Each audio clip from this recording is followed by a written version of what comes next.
Composting is a word that is as old as agriculture. Long ago, people had been doing composting. But the same principle that were used in those days is still what is being used today. Even a modern way of doing or manufacturing organic fertilizer at a very large rate that we call commercial fertilizer production. It's the same principle. And what we are trying to say is that you can do your own organic fertilizer within your farm using the materials that you have. One of the principles of organic agriculture is that you should be able to recycle all your waste. There should be nothing really wasted. And it is these things that we call waste that we recycle into organic fertilizer. On the farm, you call it compost. In the commercial place, they call it organic fertilizer. And what then is the principle of composting? That's what I want to take you through very briefly. The principle of principles of composting. Now, what is composting? Composting is the conversion of organic waste or organic materials into a soil-like substance that can be used as fertilizer or as soil amendment. I say soil-like in that when you scoop it up, it is brown to dark color like the soil. But if you press it and try to roll it, it will not have gritty texture like the soil, because the soil has particles that are gritty and mineral. But this one, it will just roll up, very, very soft. It will become like slurry. That's the difference. Another thing is that it smells like soil. If you have made your compost and it is not smelling like soil, it means that your compost has not been, the process has not been completed. If it is completed, the product would be smelling like you are smelling soil. So that is it. Now, what are the principles? The principles has to do with the condition under which you convert the materials that you are working with. And what are those climatic or microclimatic factors that constitute the condition which you will manipulate? First of all, before we go to those microclimatic factors, let's talk about the materials themselves. It is a principle in organic agriculture that you make use of manure and plant materials. Manure from usually herbivorous animals. If you are going to use manure from carnivorous animals and even omnivorous animals, you know we are omnivorous, we must treat it specially. And that treatment is not within our farm system. The best thing for your local composting is to avoid the feces of carnivorous animals, cats, dog, and all sorts like that. And your own feces too. You can't treat it because the heat that is generated by our compost is not high enough to kill them, to kill the pathogens that are in them. Salmonella that causes typhoid fever is always one of those things that are in those kind of materials, so we must avoid them. Now, speaking from scientific point of view, the ratio of carbon to nitrogen is very, very important, and is the determinant of the quality of our product in composting. The ratio normally should be between 25 and 30. If it is higher than that, when we apply it to our soil, the nutrients will become immobilized. Soil organisms will take away the nutrients, and it will amend the soil in that if you had another fertilizer that has the nutrients, it can help us to retain it. But you know that in organic agriculture, we are not adding inorganic fertilizer. So it's better we make our own such that it can release nutrients for our crop. Now, if the CN ratio is lower than 25, what will happen is that the nutrients will be released faster. And when nutrient is released very fast, the nutrients can easily be leached away. And that again will not meet our own requirement, which is synchronizing release with uptake by crop. Of aeration, air flow within the system. How do we take care of that? Let's talk about temperature first of all. The temperature is needed for, now let me put it this way. There are two types of compost in terms of temperature. We have cold compost, which we call cold heap. We have the hot heap, the hot compost. The example we want to demonstrate here is that of hot compost. Cold compost is very easy to do, very, very easy. You can just do a sort of box in a place, and then you begin to drop the material there. You don't even care whether it is an animal or it is plant. No arrangement, nothing. Just be dropping them there.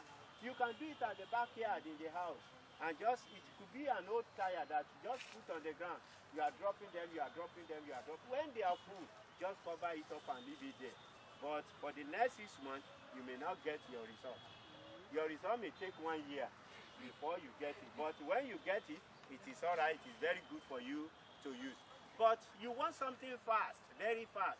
In fact, I can tell you, I don't know whether you know Drydas cucumbers. You know Drydas cucumbers? Yes.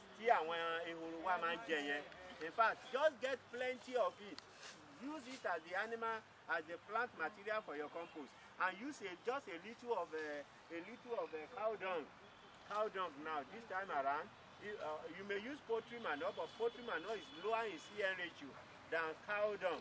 Just add it together and use it the way we arrange this. I'm telling you, 2 weeks time, you will have your compost. You can use that of pig also. You can use that of pig or that of a cow or whatever. The only thing, yes, that most of the time why I don't talk about pig, this thing, why I don't talk much about, I can talk about that later. Why I don't use much is I don't talk much about it because sometimes some people will say that on religious basis they don't like to touch it. So on that, but apart from that, it is also good for composting. It's also good for composting. The CN ratio is higher than that of cow, and it's higher than that of poultry. But even for poultry, we have deep litter system, we have battery cage system. The dung from battery cage system is lower in CN ratio than that of deep litter system. So when you are using material, the dung from deep litter system, you will need to reduce the plant materials so that you'll be able to balance up. Yeah, so it already has sawdust. Exactly, it already has sawdust and wood shavings. So you have to reduce it for that. Now that's about the materials. About the hot and cold system. For hot system now, the temperature is important in order to kill the seed wheat there and pathogens.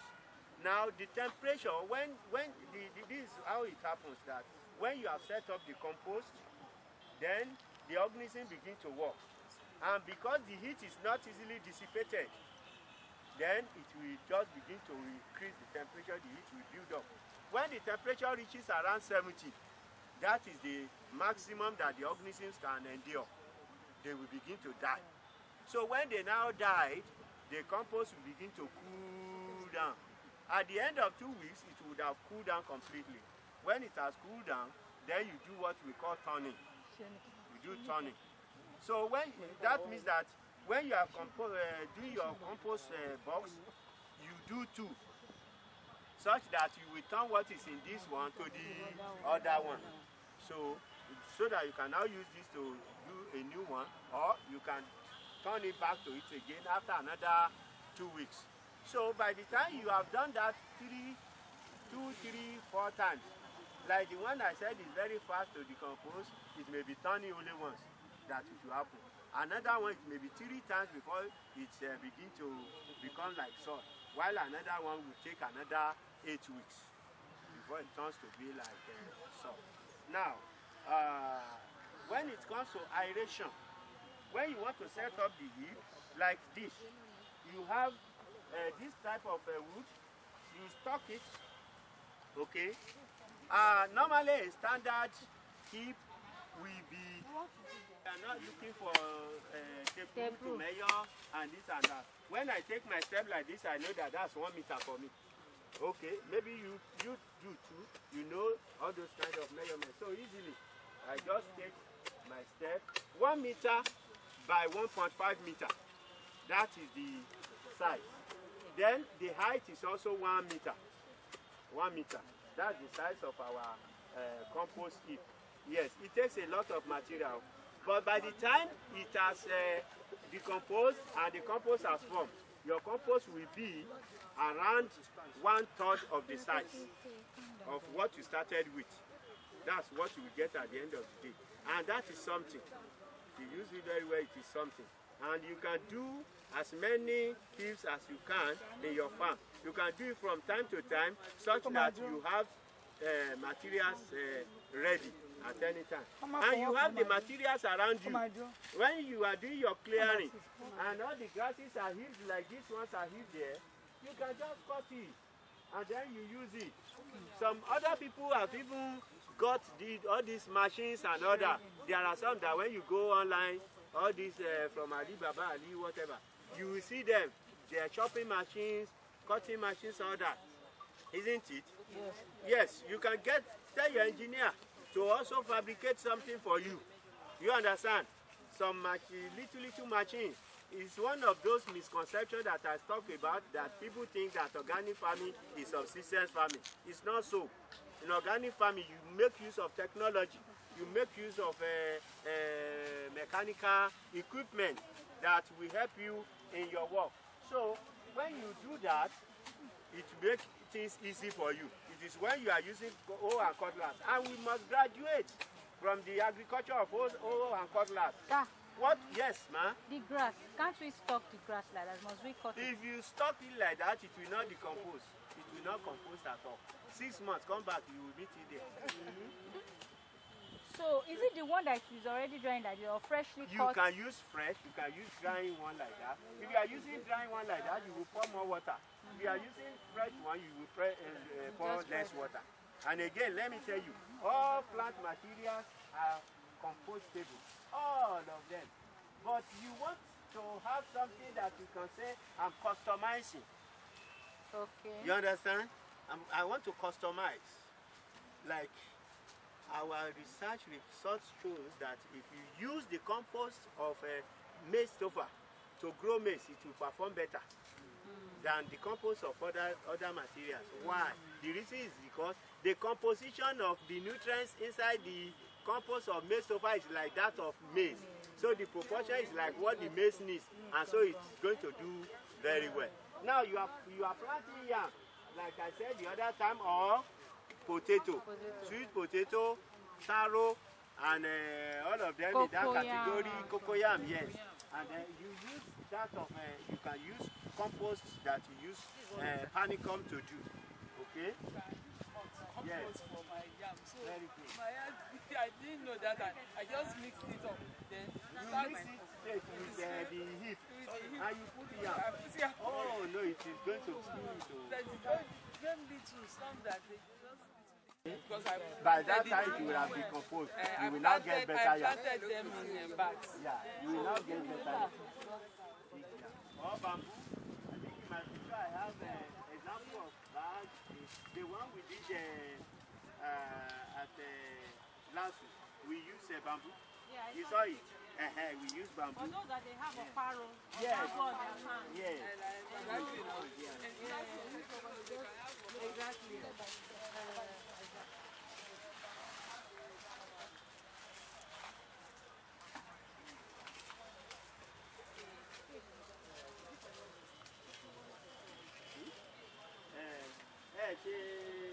The mathematics instead of 90 degrees, can you like get to? Yeah,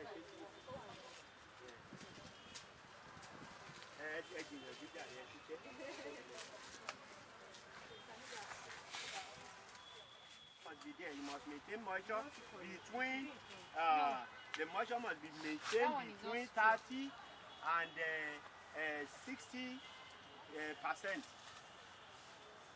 Mostly 45 to 60. That's what it should be. Now, if it is higher than that, it is going to affect aeration. And instead of decomposition, putrefaction may take place. Okay? Now, if it is low, in fact, when the moisture content is lower than 15, decomposition will stop entirely. And so the material will remain as it is. So you must make sure that it is moist between 40 and 60 degrees, 60% water content. Bring them on the ground. That's the first thing. So that the atẹ́gùn á lè fẹ́ sí lábẹ́, there will be aeration underneath. That's the first thing. So after that, we will now begin to set up our compost material.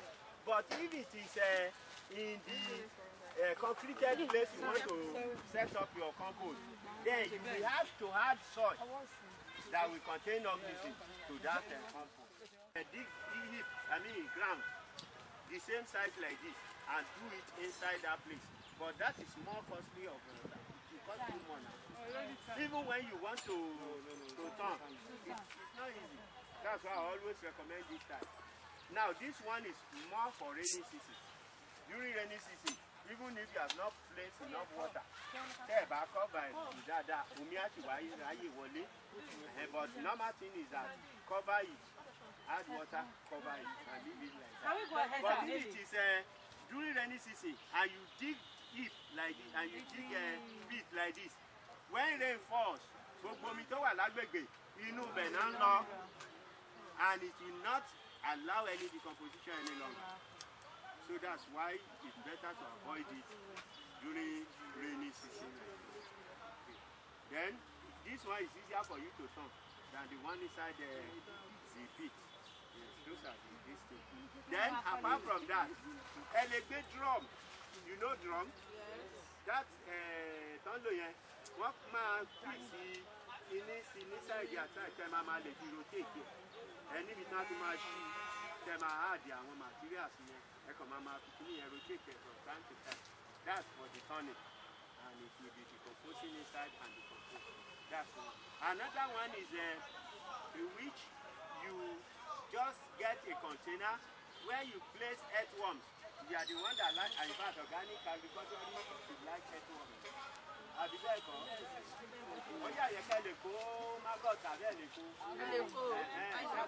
agriculture, they love nature. So you just carry yes, earthworms. They are there. Yes, go ahead. Go ahead. So the way I do my own is that when I knock it on that side, I don't knock it on this north side. And then I'll be able to bring this out.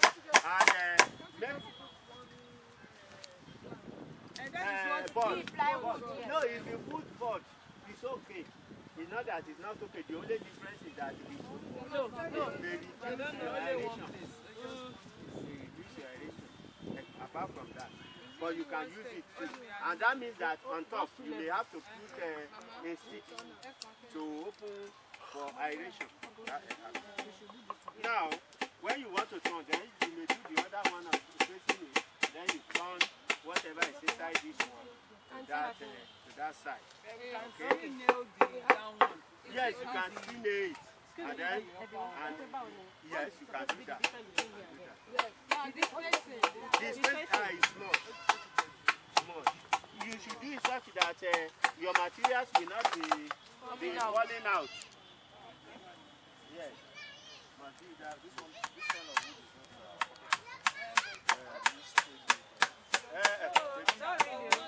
is it depends. Sometimes my students in the school, they may just cut all these branches and use it. They will just cut them and arrange them very well. All they do is that they will place a nylon inside.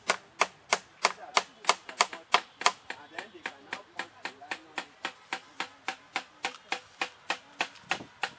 So if we have twigs now, we can put twigs. Or if we don't have a head, let some set of people go and see.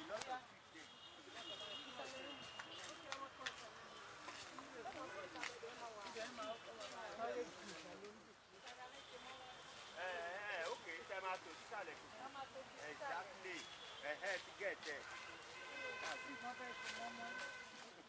Then you can listen to me. You can, depending on the time, how the material is, you can use volume and you can use weight. Yes, you can use volume, you can use weight. That is, if you have a bag, 3 bags of plant material, you pour it, you arrange it. Okay? After that, 1 bucket or bag of that's your manure. You pour it, you spread it evenly. Then after that, another 3 bags of the plant material, you pour it. Then after that, 1 bag of manure, you pour it again. You continue repeating it until you get to 1 meter height. When you get to 1 meter height, you place a straight stick in the middle, in the center, just open it. You can remove it. Then after that, cover it and all that. Now, the principle is that for aeration, no part of the compost heap should be further than 70 centimeters from the edge. You understand? Okay. You know this is 150, Abby? Yes. So, the middle here to this place is just about 75. So it should not be more than that. So here is 50. From there, 50. That is for this our own type of compost. Now, for this type of compost, it is what I'm explaining, but the principle works with even big ones. Now, big compost that can be as high as this building that are done commercially, it is still the same principle. They will mix the wood chips and all the rest, and mix the soft materials also, and mix it. When they now heat it up like that, within 1 day, the heat has reached 70, 80, 100. So, because of that, about 5 days later, their own turning will not be to generate heat. It will be to dissipate heat so that the heat can go down. But when they are doing that big time, instead of when we place twigs to allow aeration under, they will place some tubes inside the system, and we use pumping generator to pump air inside it. So the air will now be flowing inside the heat. That's how they do commercial organic fertilizer. They will get all the waste, put them together, mix them together, then they will now begin to tube inside. They don't need to cover, because before anything gets to the midst of something that is as big as that house, the inside is already cooked if there is no aeration there. So within 5 days they will turn again, and then within 1 month or so they have got their compost. Usually they will do it on concrete ground, and the water that they use to wear the excess will move down. They will have something look like a tank where the excess water will be collected, and it will collect those that have dissolved nutrients, and that water will now be used to irrigate the farm nearby. That's how it is done. Now you are doing a poultry farm, you can also do that. The place, you will just do a little place like this, a concrete something where you are placing all the manure, then a place where the water that flow from there will be settling. Then don't forget, like I told my sister the other time, allow it to cure. You understand? Let it stay for some time so that the organism will die. Then you'll be able to use it. Is that okay? Yes. Any question on this so far? Now, apart from that, you allow aeration, you moderate the moisture, you mix your materials in the right proportion, and then you introduce soil organisms where it is not naturally present. Then you can talk of what we call additive. Yes, these additives are materials that you add in order to modify the condition of your heap. Sometimes we had molasses. Molasses is towards alkaline in nature. It's going to improve the pH of the heap. We can add ash. Ash, when you burn some plant material, the ash that generates, it contains phosphorus, it contains nutrients that cannot be easily lost. So those nutrients will be added back to the compost. That's why we call those co-composting. Sometimes we do baucha, the wood material, waste materials, plant material that we have burnt, not completely burnt, we carbonize them. We call them carbonization or pyrolysis. In the technical terms, pyrolysis. We can add them. We can add some to it. Also, for co-composting, we can add those things. And then sometimes in a place where it is allowed, because you must make sure that everything you are doing, you are regulating it with the standard of organic agriculture for your area, okay? Or for maybe your third party, you know, like he was talking of third party certification.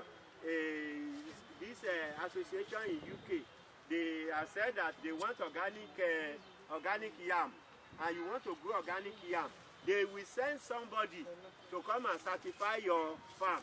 So whether you are following the standard or not. So whatever standard they give to you, you now apply it in your own system.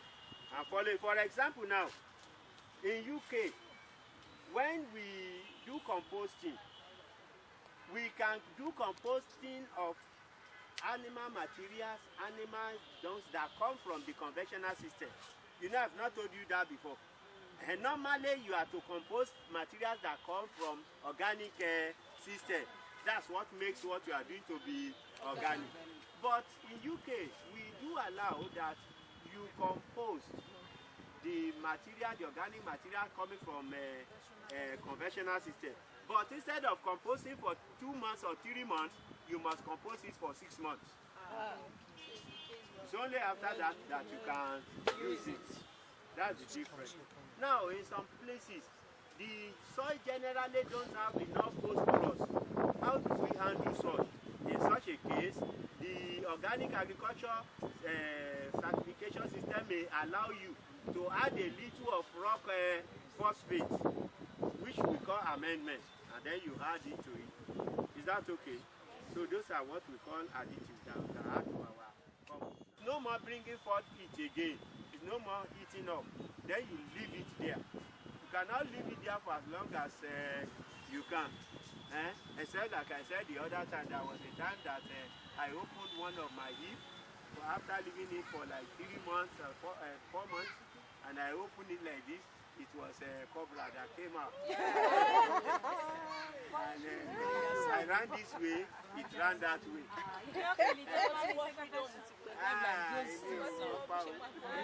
But how was it able to? Because the thing has been there so cool down, and all these rats have already been boring you and living there, so it came to hunt for rats. Then there, like they have mentioned that there are plants that are actually high in some particular nutrients which you can also use. Any questions? Understood. So I think, are we going to still make it now? We have poultry manure. Dead, dry materials, you add more water. You add more water.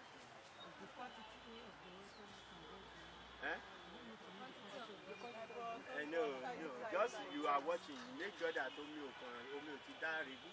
Just make sure. Yes, as if you are watching. flour, or whatever. You can use what do you call this thing?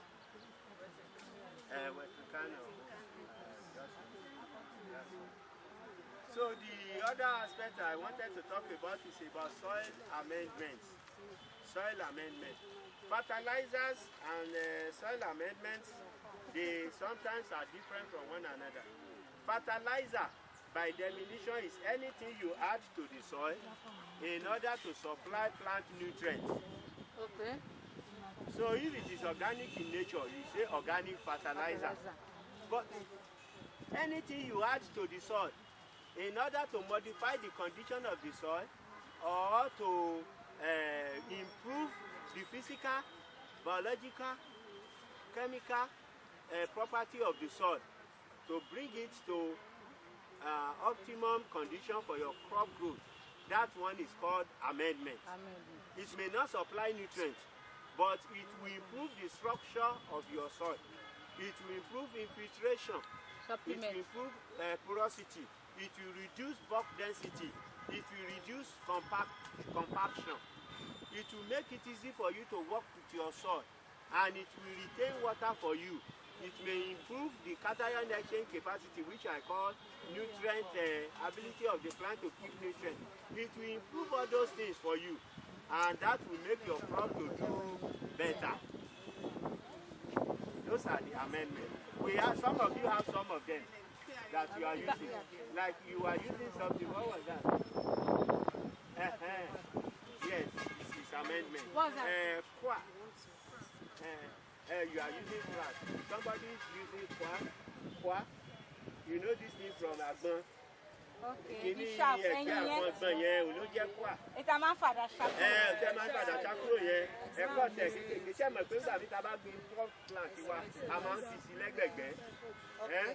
It's also Bausha, it's also part of even sawdust. They are all amendments. You understand? All of them, they are carbonaceous. Stop. Yes. Yes, you can do all that. You can use for mulching, you can use for as additive to your